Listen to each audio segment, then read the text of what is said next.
In a small village at the foot of the mountains, there lived a man named Arjun. He once had everything people would call desirable: a beautiful house, a stable job, and someone who loved him wholeheartedly. But strangely enough, Arjun had never truly known peace. He was always afraid of losing things. Losing money, losing the person he loved, losing his position, losing the praise of others, losing the image of success he had spent years exhausting himself to build. And so, his life became like that of a man clutching a glass filled to the brim with water using both hands. The slightest touch from someone, and the water would tremble. The moment something did not go his way, he would immediately fall into anger, anxiety, or despair. One day, the woman he loved left him. There was no huge argument, no betrayal. She simply said one sentence: "I'm exhausted because you're always more afraid of losing me than truly loving me." Those words pierced straight through Arjun's pride like a blade. After the breakup, he lived like a shadow of himself.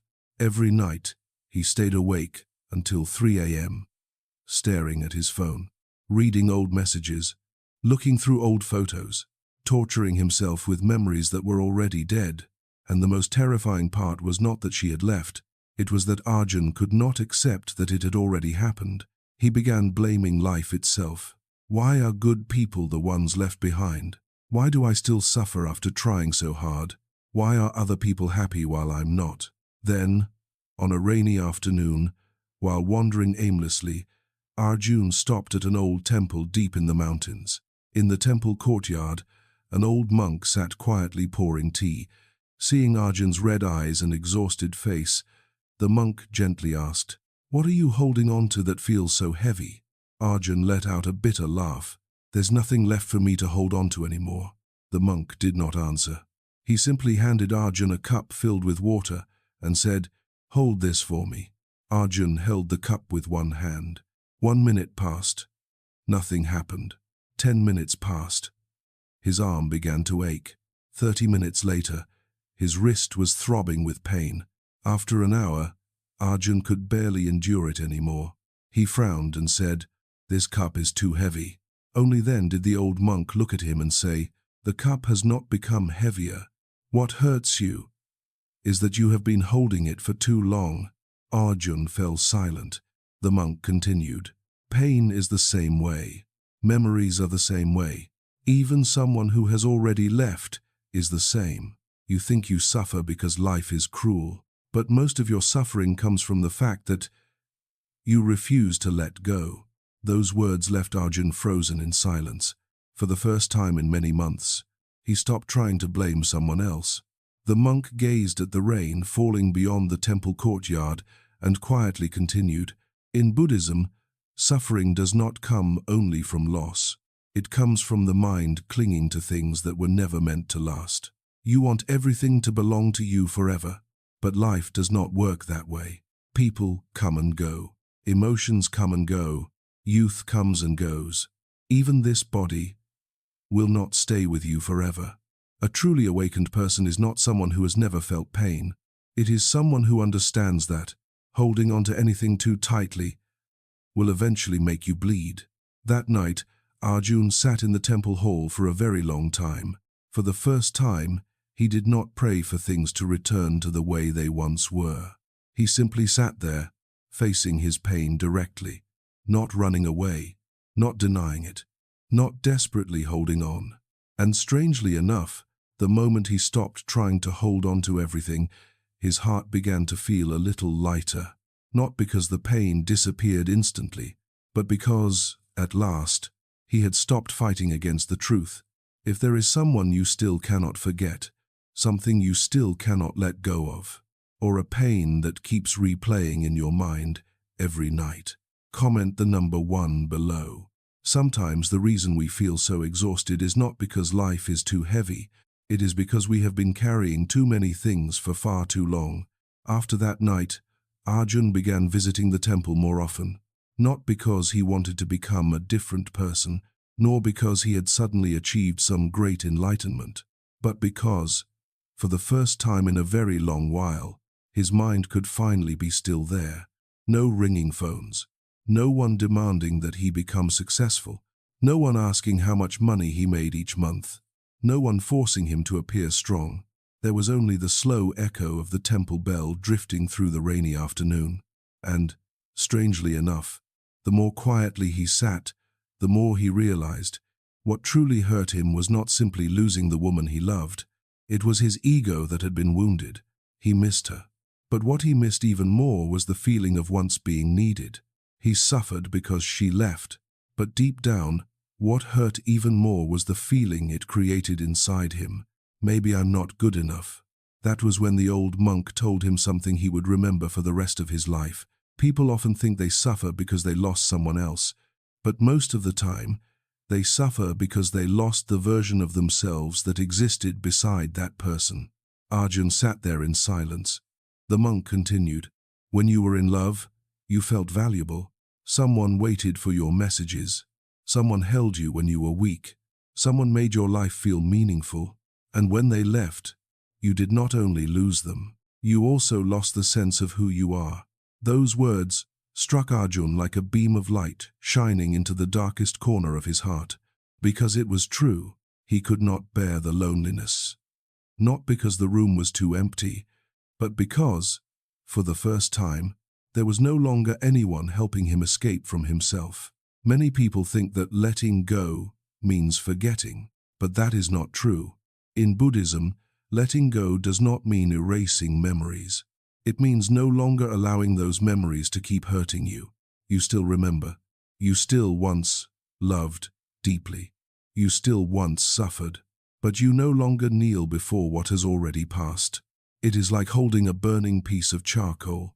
The person who hurt you may have put the charcoal down long ago. Only you are still gripping it in your hand, then wondering why you continue to burn. One day, Arjun asked the old monk, "If you truly love someone, how can you possibly let them go?" The monk smiled gently. "Who said you have to stop loving them?" Arjun froze for a moment. The monk spoke slowly. "Love is not what causes suffering. Attachment is. You can love someone deeply and still accept that they do not belong to you. It is like loving the sunset, yet you do not become angry when the sun goes down." Arjun sat in silence for a long time. He realized that his entire life, he had never truly loved in that way. He loved through the fear of losing. He loved through control. He loved through the expectation that someone else should fill the emptiness inside him. So the more he loved, the more anxious he became. And that is also why so many people live such exhausting lives. They cling to relationships to fight against loneliness. They cling to money to fight against feelings of worthlessness. They cling to praise to fight against insecurity. But the problem is this: everything outside of us is impermanent. Money can disappear. People can change. Beauty will fade with age. The emotions that burn passionately today may grow cold tomorrow. If your peace depends entirely on things that are constantly changing, then your peace will be dragged around by them as well.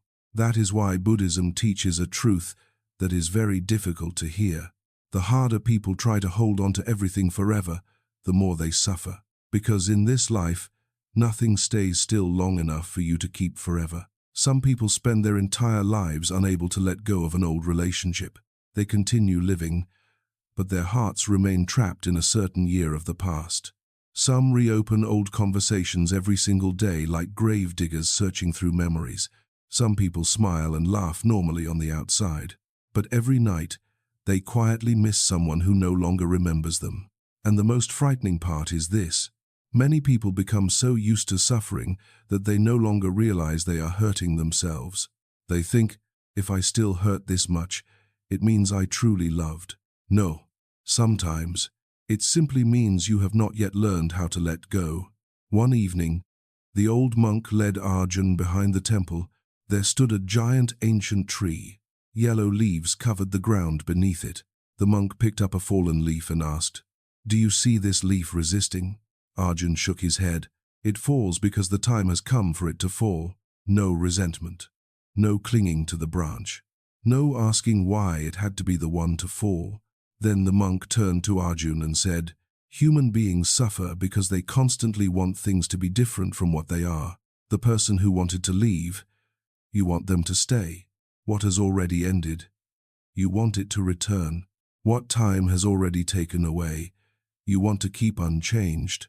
But resisting impermanence is like trying to hold back a river with your bare hands. The tighter you grip, the faster the water slips away.